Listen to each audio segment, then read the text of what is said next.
মেয়েটাকে কোথায় কোথায় খুঁজেছিস রে? খুঁজেছি তো অনেক জায়গায়, কিন্তু আর কোথায় খুঁজবো বলো তো আন্দাজে? দাদাই বোধহয় পুলিশের কাছ থেকে খোঁজ খবর নেওয়া শুরু করে দিয়েছেন।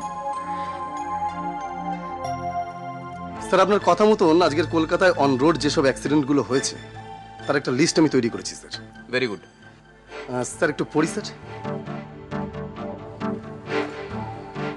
বলুন। স্যার, এখনো পর্যন্ত সকাল থেকে ছোট বড় মিলিয়ে মোট 6টা অ্যাক্সিডেন্টের খবর আমরা পাচ্ছি। তার মধ্যে 2জন হসপিটালাইজড আর বাকি 4জন স্পট ডেড স্যার। কে মিসিং হয়েছেন? Mrs Nandini Chatterjee sir. Mrs Nandini Chatterjee. আপনি ওনার চেহারাটা জানেন? হ্যাঁ স্যার। আপনি ওনার বয়সটাও জানেন? আর উনি যে একজন মহিলা সেটাও আপনি খুব ভালো মতনই জানেন? হ্যাঁ স্যার। তাহলে আমাকে গোটা লিস্টটা শোনাচ্ছেন কেন? Sorry sir. আমি তোমাকে বলেছি না,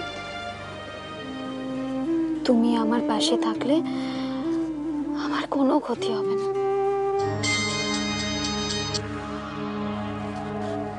হ্যাঁ বলছি।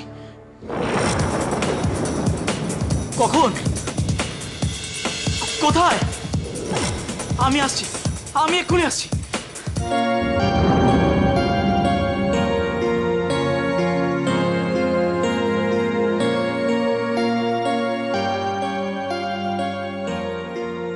Sayan, steady steady please, steady.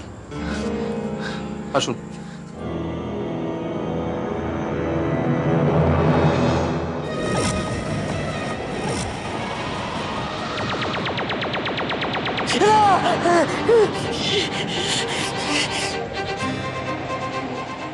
শানবাবু, শানবাবু, steady steady. দেখুন দেখুন, ভালো করে দেখুন। শানবাবু, শানবাবু, আসুন আসুন।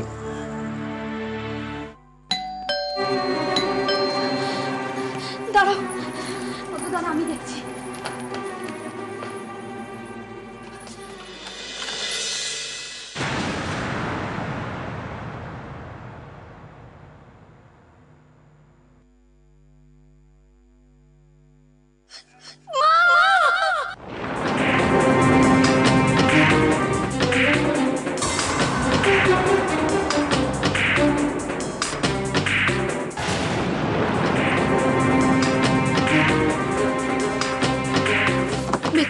সারা রাত কোথায় ছিলে? গতকাল সন্ধ্যের পর থেকে এবারে প্রত্যেকটা মানুষের কি অবস্থা গেছে ধারণা আছে তোমার?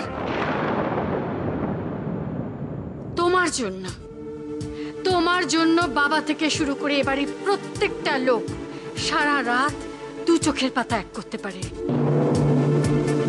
চ্যাটার্জি বাড়িতে এসব চলতে পারে না নন্দিনী। মা, আমার মনে হয় এখন এসব থাক। তুই চুপ কর। বৌমা,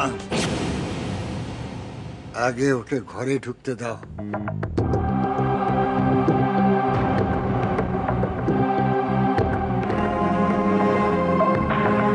অনু,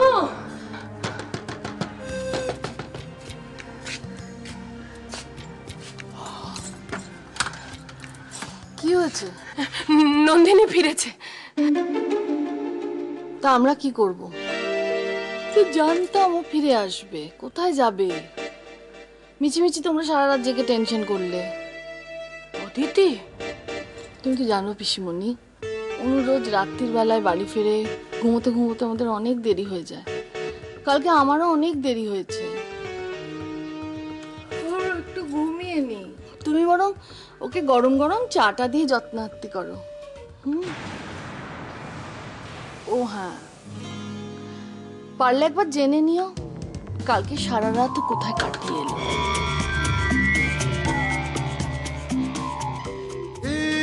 তুমি